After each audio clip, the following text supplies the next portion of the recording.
Welcome to the 2026 Manila International Auto Show. So as you may know, every year medyo chaotic yung MIAS, but we're gonna try our best this year to give you a very raw, unedited, unfiltered tour of the show. We're just gonna go around and show you each booth, what's new or what's on display, and hopefully hindi kami maka-copyright strike, but we'll do our best.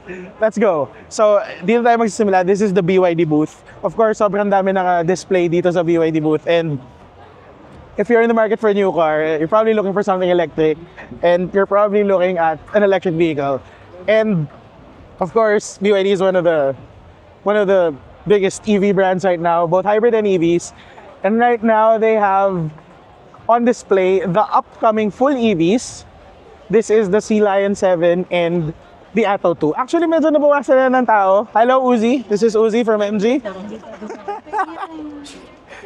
So, naka-display ito ngayon. Medyo nag-die down na yung mga tao. But these are the upcoming vehicles from BYD. These are just previews. Wala pa tayong price. Wala pa tayong specs, actually. But anyway, if you want to learn more, just check out our short form videos. Nasa Facebook lang yan. And of course, andito din yung ibang hybrids and EVs. Seal 5, Sea Lion 5, Sea Lion 6.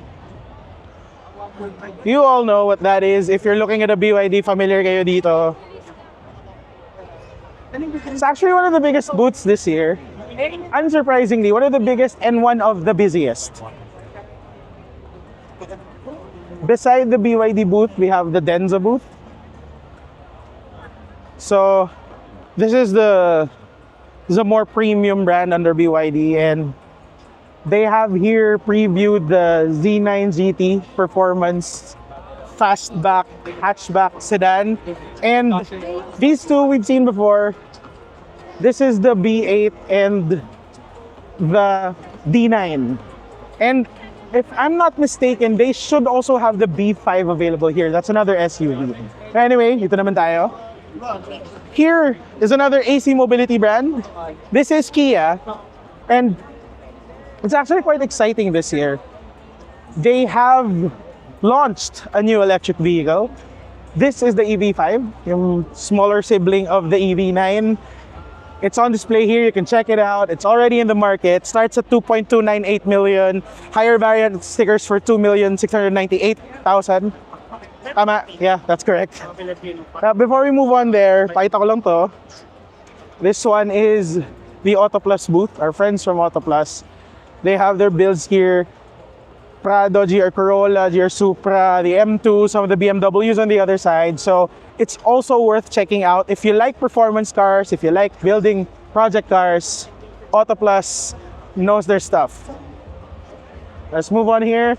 Of course, you have the other Kias available as well on display. Carnival Hybrid, Sorento Hybrid, and the Sonet. So Kia is one of the stronger brands in terms of hybrids. They have a lot right now. They have EVs as well. So also worth looking at. Now, I think dito naman na tayo. Sana talaga hindi kami makapiright kasi ang daming sounds. But anyway, this is the Geely booth. Geely has had sort of a resurgence in the market in the past few years. They previewed here the EX2. This is one of the best-selling cars in China right now. They have the Okavango over there. But this one is one of the newest and actually worth checking out as well if you're in the market for a plug-in hybrid SUV. This is the EX5 EMI. Stickers for well under 2 million. I think 1.6 million, around that. And it's a plug-in hybrid, runs on full electric mode, and can run on gasoline. It's worth looking at. It goes up against the likes of the BYD Sea Lion 6, which is one of the most popular models in the market right now. So medyo nakakahingal pala mag-tour. Nagdadal-madaldal. Parang ako nagpa-podcast sa naglalakad. Anyway, this is the GWM booth. So GWM didn't launch anything, but they did preview 3 new models. Let's check it out. This one is the H7 PHEV. If you're familiar with the H9, this is a smaller plug-in hybrid version of it. Here in the middle, they have the... This is a bit of a mouthful, so... Wait lang. TAG 700 Hi4Z. Again, no prices, no details yet, but it's been previewed here. It's gonna be launched soon, and it looks pretty wild. Pretty wild. What else do they have? They have the Overland Kings build here. That's the Canon. They also have the H9. These recently launched models, we've seen this on our website before as well. So let's head on over to this one. This is the third one. Oy, si Hans. Hello. Sorry, nagbe-video kami ah.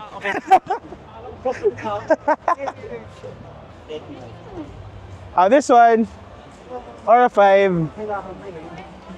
This is fully electric as well. We already have the Aura here. I think this is the bigger version. We don't have a lot of details yet because again, these are just previews. But this does come in a striking teal color. Oh. Yan yung problema pag naglalakad ka na nagdadadal. Matatalapid talaga ako dito eh. Anyway, next booth. Excuse po. We are just halfway through. Ilang minutes na tayo? 6 minutes 32. Okay. So next up, we have GAC. So GAC has shared its intentions to revitalize its brand in the market, and it plans to launch a number of new models. And they have here on display the all-new GS8 HEV. This is the GS8 that we know, only it's a hybrid with a 2-liter engine, 2 electric motors, all-wheel drive system. Stickers for around 2,488,000 pesos, comes with a 150,000 introductory discount. And along with it, we have the M-Zoom, the M8 HEV, and this one is being previewed right now. Let's check it out. This is the Hypetech HT. Like, look at those doors. Kind of wild. This is under the Ion brand. This is GAC's fully electric brand. Anyway, ikot pa tayo.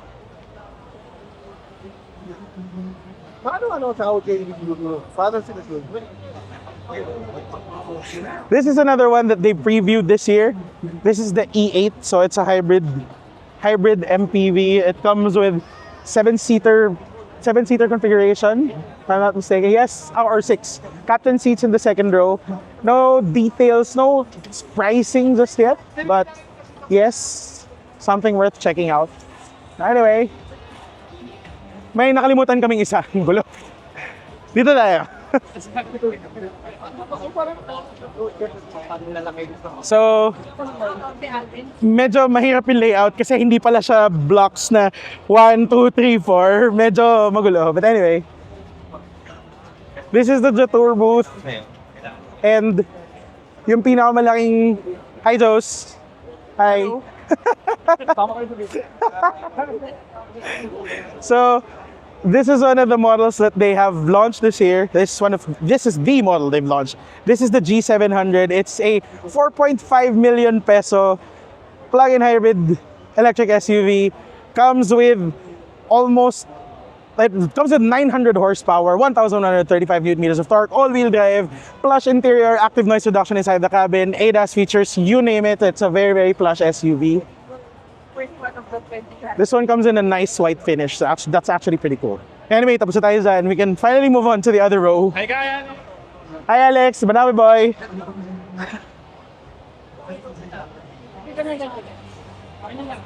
Kita nyo naman, it's actually, right now, it's evening. It's 7 p.m. na. Medyo matay pa din tao. And today was actually, this is day 1. Today was a holiday. And Batman doesn't take holidays, apparently. Because Gotham needs its savior. Anyway, so holiday today, so sobrang daming tao kanina. Like, sobrang dami. It's crazy. And actually, on that note, we're gonna check out this one. This is Chang'an. Ito din, medyo madami din tao dito kanina. They didn't launch anything new, but they did preview a new SUV, which is the CS55, but they also have here the Ayado Plus. This is a hybrid EV, and this one, CS35, a crossover, petrol-powered crossover. The Nevo Q05, Chang'an Lumin, and where is that? Ayun, ito, this is the CS55 Plus. So if you know about the CS35, this is a bigger brother. Not a lot of details are available yet because this is just a preview. A lot of these cars are just being previewed at the moment. This one, Chang'an Nevo Hunter K50. Sorry, it gets mixed up. But this is a hybrid, plug-in hybrid, range extended pickup pala rather. Goes up against the BYD Shark 6. Probably familiar with that as well. Next up, we have one of the newer brands in the market. This is Deepal. At some point, you'll have to cut this. Kasi nakapagod maglakad.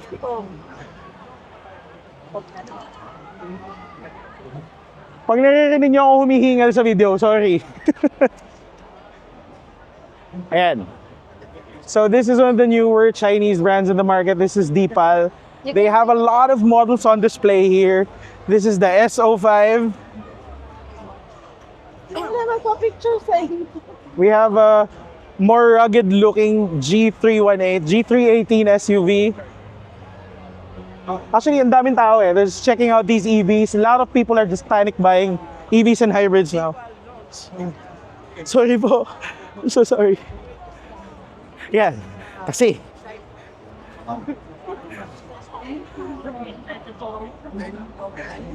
So, that's the SO7. May ni-interview sila. Sorry po. Sorry po talaga. Hindi po namin sinasadya. Let's get back on track. So, after Deepal, we have Omoda and Jayco. And this is also one of the up-and-coming brands in the market. They have a lot of EVs and hybrids on display. The J7, the J5, that's the EJ6.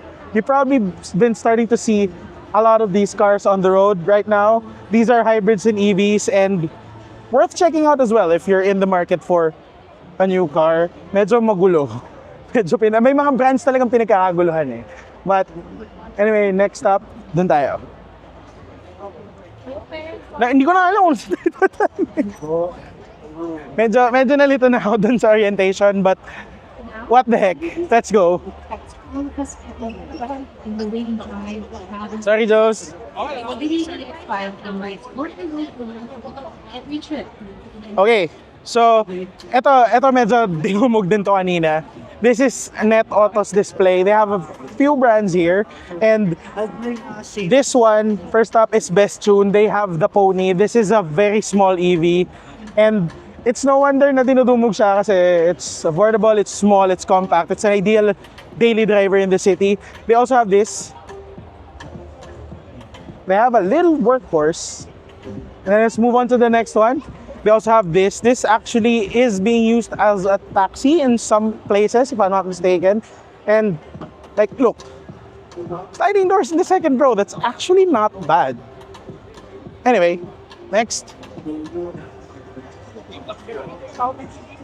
So, after Best Tune,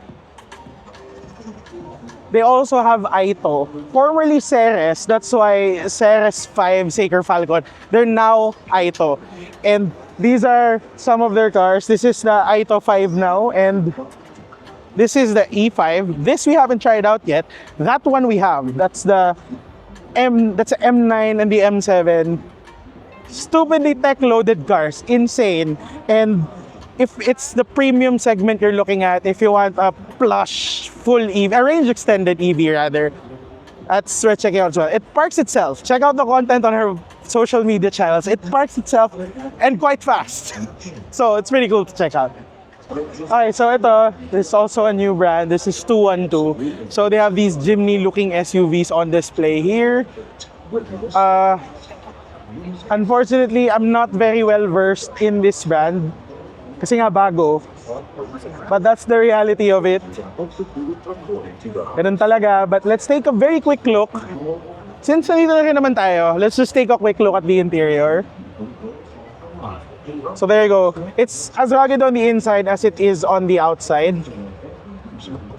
Hopefully soon we can get to try to review these cars. So we'll learn more about them. Wait lang, this is the T01 G-Wagon Jimny looking type of thing. This one has custom wheels. I think this is also the T01. So maybe that's their like flagship model. looks kind of cool, very interesting, very, very interesting. But if you want to check it out, it's over here. Now this one, this ROX or ROX, they have a few models here on display. These are electrified models and quite tech loaded. They have this camping setup over here for this one. This one is the Adamas. Some of these brands really are just very new to the market and we're not very much acquainted with them yet. But if you want to drop by Mias and check them out, I suggest you do kasi there's a lot to learn about these cars. Like, madami kayong pagpipilian if you want to buy something new. And like, look at these things. They're actually quite interesting, quite stylish, and so many options to choose from. Anyway, move on to this side. Sir? Hi. That's Sir Bob Palanca of AC Mobility. Ayan, so, kanina we were saying dinudumog yung Mias. Ito yung isa sa mga pinaka-dinudumog. This is the MG booth, and they've launched 2 new models this year. There's the Prestige, a new MG5 Prestige, a new variant for MG subcompact sedan, and this one, andyan ulit si Uzi because we are at the MG booth. But, and kita nyo naman, sobrang daming tao, it has begun. But anyway, this is the G50 PHEV. MG has always had an MPV in its lineup. It's the G50 Plus, but this one now is a plug-in hybrid, and it's actually quite interesting because this stickers for 1,400,000 pesos basically, and comes with a 1.5 liter gasoline engine, front motor, 214 horsepower, 218 Newton meters of torque, combined maximum range of 1,200 kilometers. So yeah, basically it's like the BYD Sea Lion 6 and Sea Lion 5, only it's a 6-seater MPV. So if that form factor is what you're looking for, this is where check out. Maybe that's also why a lot of people have been looking at this today, throughout the day. Like, kaninang tanghali, ganito na dito. Ganito pa din ngayon. Bale, bago. So yeah, they also have here their other hybrids on display, the HS and the ZS. We've also driven these cars. If you want to learn more, you can check out our reviews on our website. Now, I think we are down to our last side. Pagod na ako. May lahinga lang ako. We have been walking for 18 minutes straight, non-stop, daldal. Okay, this one is under the Yuwagi Group. They have a number of Chinese brands here. They have the Cherry, probably familiar with this one as well. They have a lot of hybrid models. They have a range-extended electric vehicle, and they have your traditional crossovers as well. Beside it is also one of the newer brands. This is Radar. It's an electric pickup. It's a BEV pickup. So if the Shark 6 was a plug-in hybrid, the Chang'an Hunter K50 was a range extended, this one is battery electric. So in terms of trucks, we do have a lot of offerings available, a lot of options to choose from. So the Radar also comes in a plug-in hybrid version. Ayun o, may SRP. Number 1 NEV pickup in China, 1,798,000 pesos. If you look at the pricing of pickups in the market right now, this makes it look like these electrified pickups are all bargains because that's not bad. 1.8 M for a plug-in hybrid pickup. Yeah. And beside it, we have Lynk & Co. They have a plug-in hybrid as well. This is the 01. I've also tested this one. A bit upmarket, but it's actually quite nice. Personally, one of the nicer Chinese hybrids I've tested. They also have here the 08 EMP and the 06. This is the traditional gasoline-powered one. Let's move on over to the other side. They have 2 more brands. They have Bike over here. And Bike actually launched something nice this year. This is the B40E Trailmaster Range Extended Electric Vehicle. B80 wagon. Like, if you know, you know. Last up on this corner is the Photon booth. They have the Tunland V9. They have Traveler Sierra EV, electrified van, Tawano, this one we know of. So they have a few pickups in their market. In their lineup, they also have the V7. It's not on display this year. But yeah, that brings us to the end of our tour. We are at the corner right now. This is not all of Mia's, however, because they also have a lot of displays on the other side. If you walk over towards that end, rather, you have the aftermarket accessories and parts and products, and you also have the customs and classics display over on that end. If you're a car nut who likes cars, just like JDMs or whatnot, that's worth checking out because ang dami ding kotse dun. If we had the time and energy, we would show you. But anyway, that brings us to the end of the 2026 Manila International Auto Show. If you want to check this out, you have until Sunday to do so.